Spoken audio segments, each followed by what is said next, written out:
नमस्कार, एक बार फिर से स्वागत है आपका। आपके साथ मैं हूं मोनिका सिंह। उत्तराखंड के ऋषिकेश में पीएम मोदी की रैली, प्रदेश में प्रधानमंत्री मोदी की दूसरी रैली है। विकसित उत्तराखंड हमारी प्राथमिकता, ये प्रधानमंत्री नरेंद्र मोदी ने अपनी इस रैली के दौरान कहा। पीएम मोदी ने इस दौरान विपक्ष पर जमकर हमला बोला। उन्होंने कहा कांग्रेस विकास और विरासत की विरोधी है। राम मंदिर निर्माण में विपक्ष ने रोड़ा अटकाया। अब पहले से ज्यादा मजबूत हुआ है भारत। ये तमाम बातें प्रधानमंत्री नरेंद्र मोदी ने अपने संबोधन में कही। लोकसभा चुनाव को लेकर प्रचार में सियासी दलों ने पूरी ताकत झोंक दी है। प्रधानमंत्री नरेंद्र मोदी ने आज उत्तराखंड के ऋषिकेश में रैली को संबोधित किया और प्रदेश में पीएम मोदी की दूसरी रैली थी। ऋषिकेश में मुख्यमंत्री पुष्कर सिंह धामी ने प्रधानमंत्री नरेंद्र मोदी को उत्तराखंड का वाद्य यंत्र हुड़का देकर उनका स्वागत किया। वहीं पौड़ी गढ़वाल सीट से प्रत्याशी अनिल बलूनी ने प्रधानमंत्री नरेंद्र मोदी को मनसा देवी का चित्र देकर उनका स्वागत किया। ऋषिकेश की रैली से पीएम मोदी ने गढ़वाल की 3 सीटों को साधने की कोशिश की है। इस दौरान सीएम पुष्कर सिंह धामी भी रैली में मौजूद रहे।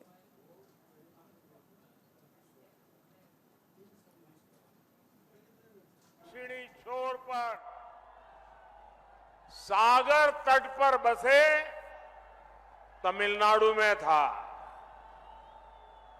और वहां भी लोग कह रहे हैं फिर एक बार, फिर एक बार, फिर एक बार। आज हिमालय की गोद में बाबा केदार और बद्री विशाल के चरणों में हूं, तो यहां भी वही गूंज है। कांग्रेस के नेताओं के लिए तो पहले दिल्ली का शाही परिवार और फिर खुद का परिवार, यही सब कुछ कांग्रेस की परंपरा में है। लेकिन मोदी के लिए तो आप सभी, मेरा भारत ही मेरा परिवार है। भाइयों बहनों, मेरी जिंदगी के महत्वपूर्ण कालखंड मैंने इस देवभूमि में बिताया है। मैंने खुद देखा है, गढ़वाल हो या कुमाऊं, माताओं बहनों का पूरा समय लकड़ी, पानी और पशुओं के चारे के इंतजाम में ही खप जाता था। तो देवभूमि पहुंचे प्रधानमंत्री नरेंद्र मोदी। ऋषिकेश में आज रैली को संबोधित किया और देखिए, प्रधानमंत्री नरेंद्र मोदी ने कहा कि उत्तराखंड भी बाकी देश की तरह यही कह रहा है कि इस बार फिर से मोदी सरकार।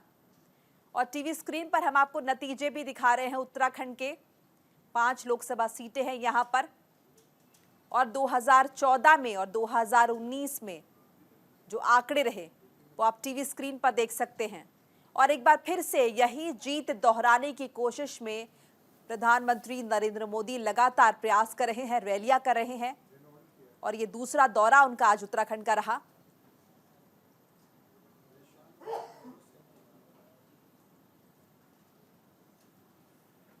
प्रदेश की जनता के सामने ये संकल्प रखा था कि नई सरकार के गठन होते ही हम प्रदेश के अंदर समान नागरिक संहिता का विधेयक लाएंगे। भाइयों बहनों, वो संकल्प हमने पूरा किया है। दूसरी तरफ अभी कांग्रेस का घोषणा पत्र जारी हुआ है। हम एक तरफ यूसीसी की बात करते हैं और कांग्रेस पार्टी मुस्लिम पर्सनल लॉ की बात करती है।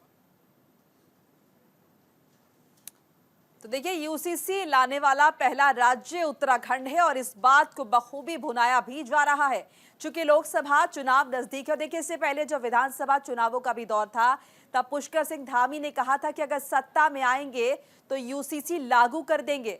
और अब चूंकि लागू हो चुका है यूसीसी और लोकसभा चुनाव भी नजदीक है, ऐसे में लगातार कोशिश की जा रही है इस बात को किस तरह से भुनाया जाए, आम जनता को इसके फायदे बताए जाएं।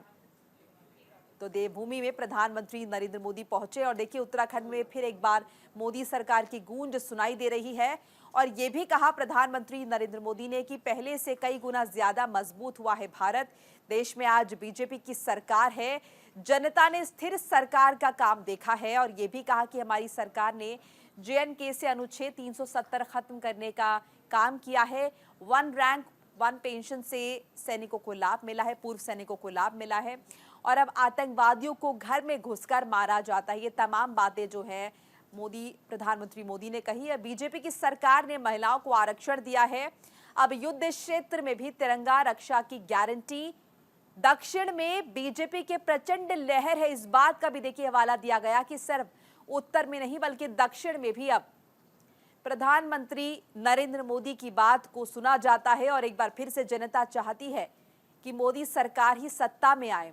और इसीलिए कहा जा रहा है कि बीजेपी 370 पार करेगी और NDA 400 का आंकड़ा पार करेगी।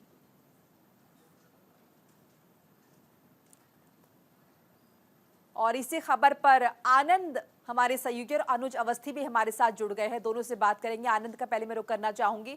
आनंद, तो वो जो टारगेट सेट किया है प्रधानमंत्री नरेंद्र मोदी ने, लगातार उसी दिशा में काम, और देखिए आज एक बार फिर जब वो उत्तराखंड पहुंचे हैं तो वही बात दोहराई गई है। मोनिका, पीएम की अगर बातें की जाए तो तमाम चीजें जब आप देखेंगे तो पीएम ने अपने हर एक मुद्दे को जनता के बीच में रखा, चाहे आप उसको राम मंदिर से जोड़े, चाहे महिला शक्ति से जोड़े, और कहीं ना कहीं देवभूमि उत्तराखंड से जोड़े।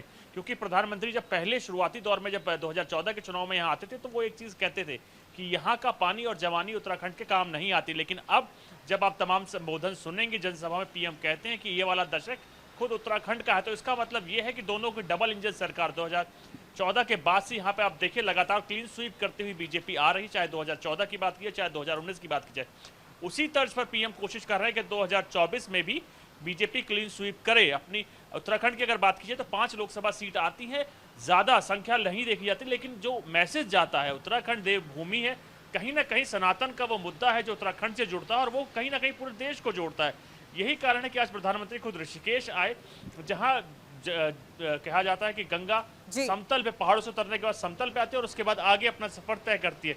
तो कहीं ना कहीं प्रधानमंत्री ने आके उसको प्रणाम किया, केदारनाथ को प्रणाम किया, कहीं ना कहीं सनातन मुद्दे को छूने के साथ साथ आप देखेंगे जब आज अपना संबोधन कर रहे थे तो पीएम ने ये चीजें अपनी स्पष्ट करी है कि तमाम मुद्दे जनता के बीच में रखा जाएगा। पीएम ने बोला कि हमने मंदिर बनवाया, कई पार्टियां ऐसी थी इसको रोकने की कोशिश कर रही थी। ट्रिपल तलाक की बात जनता के बीच में रखी। पीएम ने बताया कि हमारी सरकार जब से आई उसके बाद हमने ट्रिपल तलाक हटाया है और नारी शक्ति सशक्तिकरण को लेकर हमने कई प्रयास किए, चाहे नारी शक्ति वंदन अधिनियम, और सबसे बड़ी बात जो पीएम लगातार अपने मंच से एक संदेश जनता के बीच में दे रहे हैं, यानी आधी आबादी को सीधे दे रहे हैं, वो ये है कि पीएम जब भी किसी जनसभा में जाते हैं तो स्वागत अब महिला पदाधिकारी करते हैं। और उसी तर्ज पर आज का जो समारोह था उसमें जब प्रधानमंत्री पहुंचे मंच पे तो खुद प्रदेश की जो पार्टी में पदाधिकारी उन्होंने पीएम का स्वागत किया। और पीएम ने इस चीज को जनता के बीच में रखा कि मेरी सरकार जब से आई है मैंने सनातन के कई मुद्दे से राम मंदिर, ट्रिपल तलाक, महिला सशक्तिकरण को लेकर तमाम मुद्दों को सशक्त किया, देश को सशक्त किया। और यही कांग्रेस पे एक बार फिर परिवारवाद का आरोप लगाया और कहीं ना कहीं भ्रष्टाचार में मिले होने को लेकर कई गंभीर आरोप लगाए पीएम ने। अगर उत्तराखंड की बात की तो कहीं ना कहीं पीएम कोशिश कर रहे हैं, क्योंकि ये इनकी दूसरी जनसभा थी, पीएम कोशिश कर रहे हैं कि जैसे 2014 और 2019 में वो एक बार फिर 2024 में रिपीट किया जाए, यानी क्लीन स्वीप दोबारा किया जाए। जी मोनिका। बिल्कुल, हमारे साथ अनुज अवस्थी भी बने हुए हमारे सहयोगी। अनुज, आप वहां पर मौजूद रहे, जानना चाहेंगे चूंकि तस्वीरें तो हमने देखी हैं, लेकिन कितनी बड़ी तादाद में क्या जोशो खरोश था, क्या तस्वीरें सामने आई जब प्रधानमंत्री नरेंद्र मोदी एक बार फिर उत्तराखंड की जनता को संबोधित करने के लिए पहुंचे? बिल्कुल मोनिका, प्रधानमंत्री नरेंद्र मोदी जैसे ही मंच पर पहुंचे करीब सैकड़ों की जो भीड़ है हजारों की भीड़ में तब्दील हो गई। मोदी मोदी के नारे लगने लगे। प्रधानमंत्री नरेंद्र मोदी ने 3 से 4 बार जनता के प्यार को सराहा और सुना। उनको ये भी बोला कि देवभूमि उत्तराखंड के सबसे ज्यादा प्यार मुझे है और उत्तराखंड की जनता भी हमें प्यार करती है। उत्तराखंड की जनता 5 सीटों पे कमल खिलाएगी और बीजेपी को एक बार फिर से सरकार बनेगी। इस बार 4 को पार का नारा भी प्रधानमंत्री ने दिया।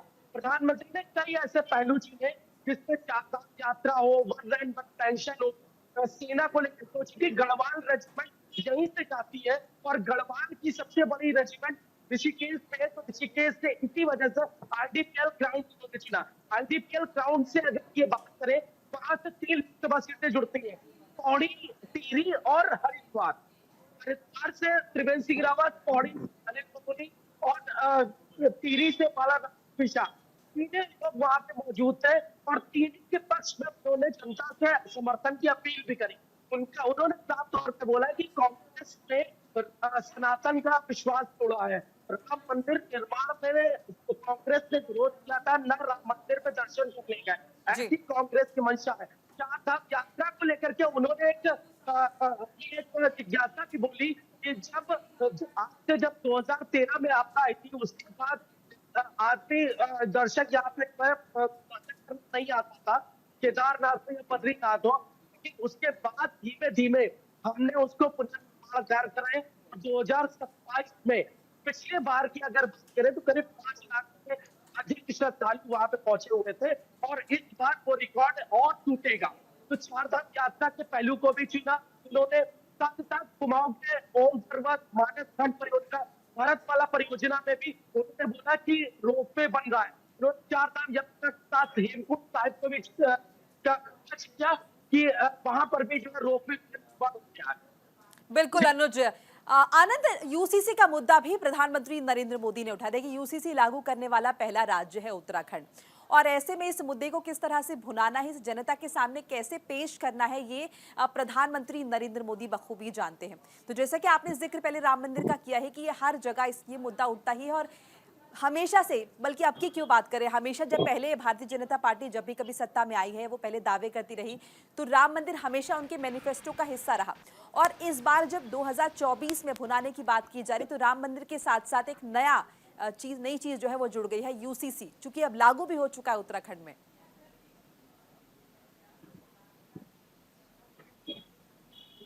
आनंद, क्या आपको मेरी आवाज मिल रही है?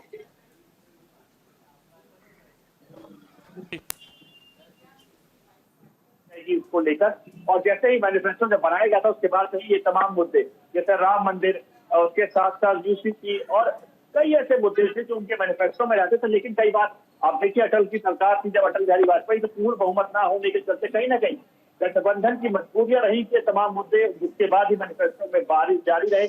और अब अगर बात की जाए मोदी एरा, तो मोदी एरा के पास आप देखिए लगातार बीजेपी को पूर्ण बहुमत है, और यही कारण था कि तमाम इस दौरान जब ये राम मंदिर में मुद्दा था, जब कोर्ट में था, कोर्ट का जजमेंट जैसा ही आता तो उसको लेकर तैयारियां तेज कर दी जाती, और आज रामलला अपने मंदिर में विराजमान है।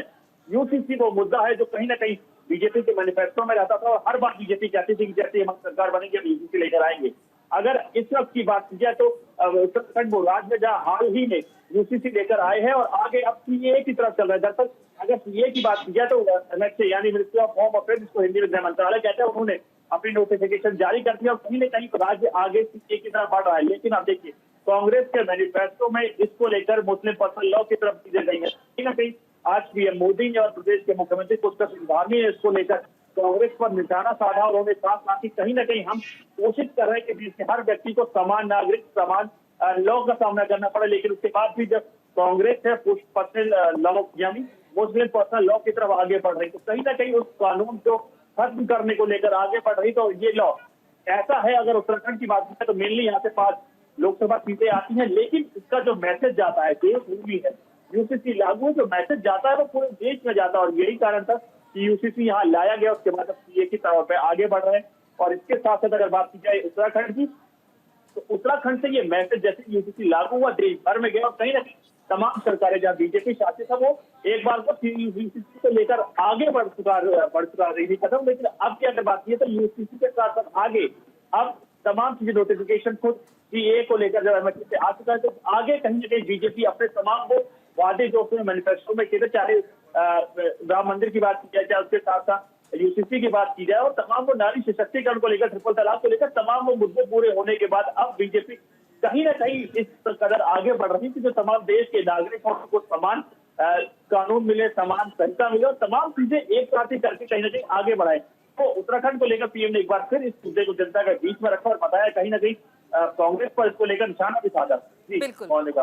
बिल्कुल अनुज, जिस तरह से प्रधानमंत्री नरेंद्र मोदी आज रैली करने के लिए पहुंचे हैं ऋषिकेश में, जैसे कि आपने जिक्र भी किया कि बड़ी तादाद में लोग प्रधानमंत्री को सुनने के लिए आए थे। ये सभी जानते हैं कि लोकसभा की 5 सीटें इस वक्त बीजेपी के पास है। मैं जानना चाहूंगी और कितना मोराल जो है वो बूस्ट होता हुआ नजर आया बीजेपी के कार्यकर्ताओं में।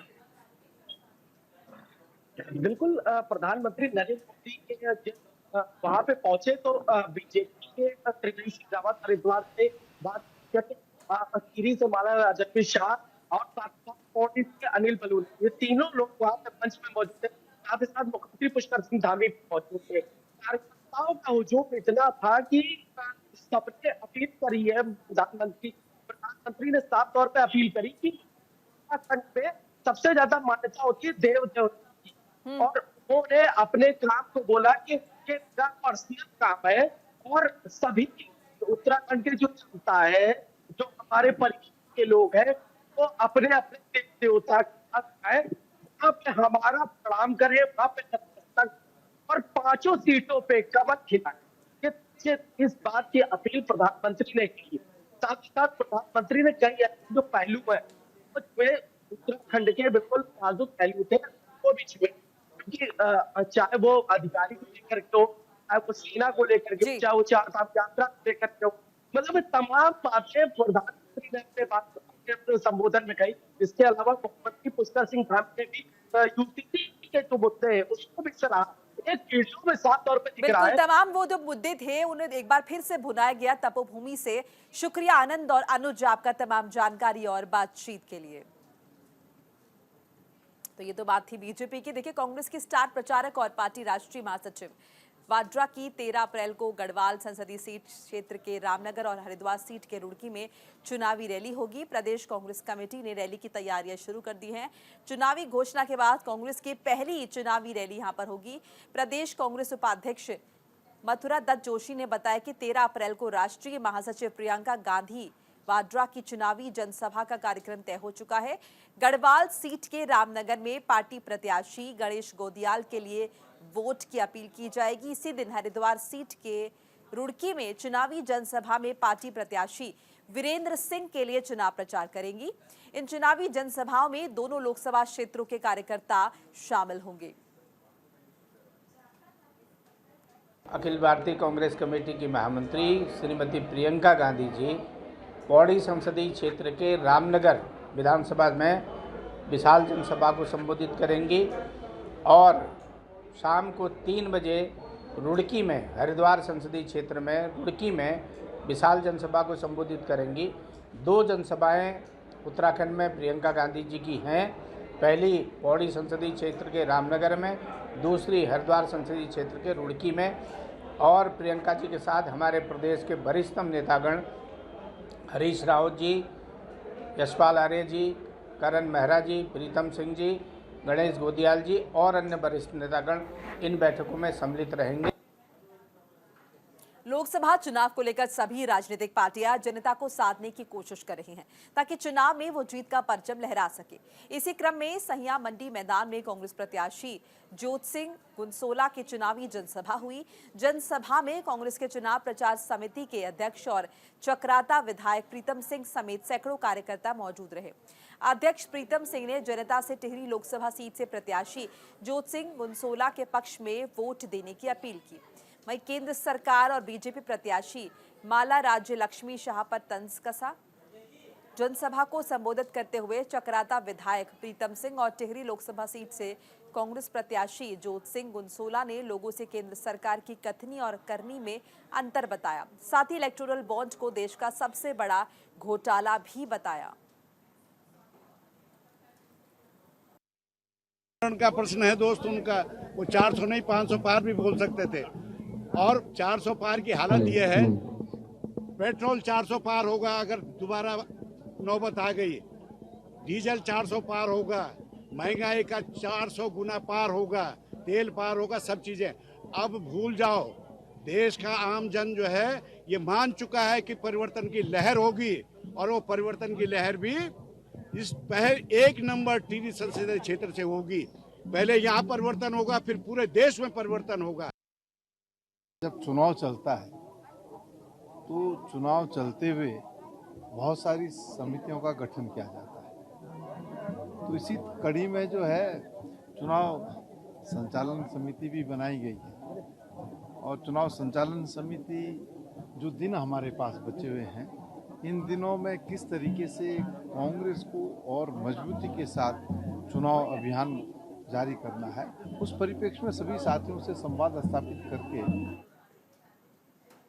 नवरात्र के 9 दिनों में देवी शक्ति के 9 अलग अलग रूपों की पूजा आराधना की जाती है। धर्म नगरी हरिद्वार में यूं तो माता के कई मंदिर हैं, लेकिन यहाँ पहाड़ पर स्थित मनसा देवी मंदिर में नवरात्र के दौरान श्रद्धालुओं का तांता लग जाता है। देश भर से श्रद्धालु मन में मुरादें लेकर मां मनसा देवी के दर्शन करने के लिए पहुंचते हैं। मां मनसा देवी मंदिर भक्त अपने तरीके से मां को प्रसन्न करने की कोशिश करते हैं।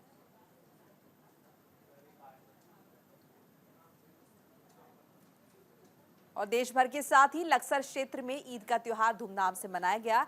इस मौके पर क्षेत्र की कई ईदगाहों और मस्जिदों में ईद की नमाज अदा की गई। इस मौके पर पुलिस प्रशासन ने सुरक्षा व्यवस्था चौकस रखी। नमाज अदा करने के बाद मुस्लिम समुदाय के लोगों ने एक दूसरे को गले लगाकर ईद की मुबारकबाद दी और मुल्क की तरक्की, उन्नति और अमन चैन की दुआएं मांगी।